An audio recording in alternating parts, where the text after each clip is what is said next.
So today we're going to be doing a quick breakdown of the SIG 220 and really kind of go over why I'm a big fanboy, fuckboy of SIG here. So first what we're going to do, release our mag, make sure the gun's empty.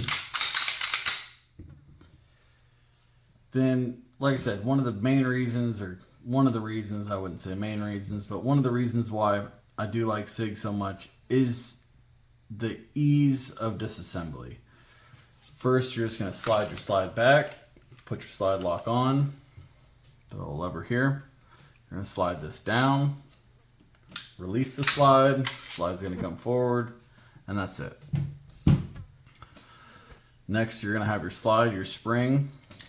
Just pull your spring out, barrel you're going to push forward, barrel's going to come out, and that's pretty much it.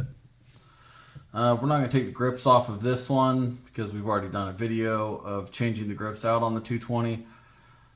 Or at least I thought we did a video of it. Maybe we did a video of switching out the grips on the 226 that I have. But we're not doing that today. It was just going to be a quick video of how to take the slide from the frame, how to disassemble the barrel and spring. Now we're going to put our barrel back in, slide back in, or barrel back in, and our spring and guide rod back in. Attach our slide back onto our frame. Put our slide lock back on. Flip this back up. And there we go.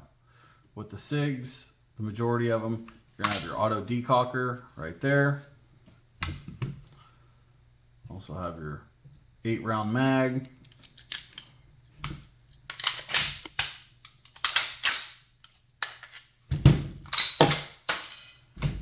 There you go.